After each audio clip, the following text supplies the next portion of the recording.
Hello दोस्तों, स्वागत है तमारू। આજના વિડીયોમાં આપણે વાત કરીશું પ્રધાનમંત્રી આવાસ યોજના વિશે। दोस्तों, પ્રધાનમંત્રી આવાસ યોજના અંતર્ગત ગ્રામીણ વિસ્તારની એક નવી યાદી મે મહિનાની અંદર અત્યારે રજૂ કરવામાં આવી છે।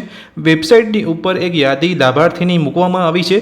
જો તમે પ્રધાનમંત્રી આવાસ યોજના ગ્રામીણની અંદર ઓનલાઈન ફોર્મ ભર્યું હતું અને તમારું હજુ સુધી નામ નથી આવ્યું યાદીની અંદર, એટલે કે તમને ખ્યાલ નથી કે તમને આ યોજનામાં લાભ મળ્યો છે કે નહીં, તો તમારા ગ્રામીણ વિસ્તારની યાદી તમે કેવી રીતે ચેક કરી શકો છો, એ યાદીમાં તમારું નામ છે કે નહીં એ તમે કેવી રીતે ચેક કરી શકો છો, એ વિશેની સંપૂર્ણ માહિતી તમને આ વિડીયોની અંદર હું આપવાનો છું। જો તમે ચેનલ પર નવા છો તો ચેનલને સબસ્ક્રાઇબ કરી રાખજો। વિડીયો ગમે તો વિડીયોને લાઇક કરવાનું ભૂલતા નહીં।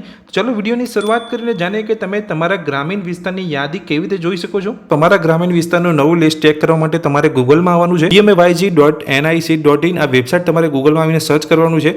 જેવું તમે વેબસાઇટ સર્ચ કરશો એટલે આ પ્રધાનમંત્રી આવાસ યોજના ગ્રામીણ જે ઓફિશિયલ વેબસાઇટ છે એ તમને અહીંયા જોવા મળશે। હવે હું તમને જે અહીંયા નવું લિસ્ટ ચેક કરતા બતાવી રહ્યો છું એ મોબાઈલની અંદર જ બતાવી રહ્યો છું। તમે પણ તમારા મોબાઈલની અંદર જ આસાનીથી નવું લિસ્ટ જોઈ શકો છો। અંદર તમને અહીંયા 3 લાઇન જોવા મળશે વેબસાઇટની અંદર। એ 3 લાઇન પર તમારે ક્લિક કરવાનું છે। જેવું તમે 3 લાઇનની અંદર ક્લિક કરશો તમને આવાસ સોફ્ટ કરીને એક ઓપ્શન જોવા મળશે। તમે જોઈ શકો છો આ આવાસ સોફ્ટનો એક ઓપ્શન છે। આ આવાસ સોફ્ટ પર તમે જેવું ક્લિક કરશો નીચે તમને અહીંયા રિપોર્ટ કરીને એક ઓપ્શન અહીંયા જોવા મળશે। રિપોર્ટના ઓપ્શન પર તમારે ક્લિક કરવાનું છે તમારા ગ્રામીણ વિસ્તારનું નવું લિસ્ટ ચેક કરવા માટે। જેવું તમે ક્લિક કરશો આ પ્રકારનું પેજ તમારી સામે ઓપન થશે। તમારે નીચે જવાનું છે। નીચે તમે જશો તો એક લાસ્ટમાં જે અહીંયા ઓપ્શન જોવા મળે છે તે ઓપ્શન પર તમારે ક્લિક કરવાનું છે।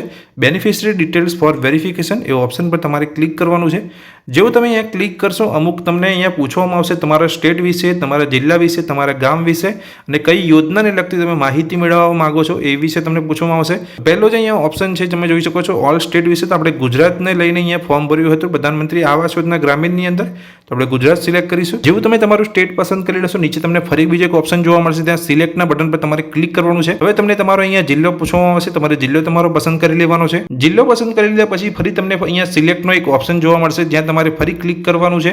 જ્યાં તમને તમારો તાલુકો પૂછવામાં આવશે તમારે તાલુકો પસંદ કરી લેવાનો છે। તાલુકો પસંદ કરી લીધા પછી ફરી તમને સિલેક્ટનો ઓપ્શન જોવા મળશે જ્યાં તમારે ફરી ક્લિક કરવાનું છે અને તમારું જે પણ ગામ હોય એ ગામ તમારે પસંદ કરવાનું છે। ગામ પસંદ કરી લીધા પછી ફરી તમને નીચે સિલેક્ટનો એક ઓપ્શન જોવા મળશે જ્યાં તમારે ક્લિક કરવાનું છે।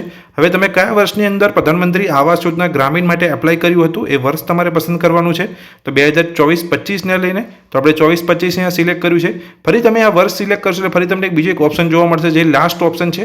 તેની અંદર તમને પૂછવામાં આવશે કે તમે કઈ યોજના અંતર્ગત માહિતી મેળવવા માંગો છો।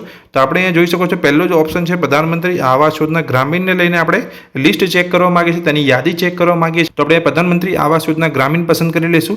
ત્યાર પછી આપણને એક નીચે અહીંયા કોયડો એટલે કે અહીંયા કેપેચા તમને જોવા મળશે। તમે જોઈ શકો છો 40માંથી 20 માઇનસ કરીને તમારે અહીંયા લખવાનું છે આન્સર અહીંયા। તો 40માંથી 20 એટલે અહીંયા 20 આવશે, તો તમારે જે અહીંયા આન્સરનો જે બોક્સ છે ત્યાં તમારે 20 લખી દેવાનું છે।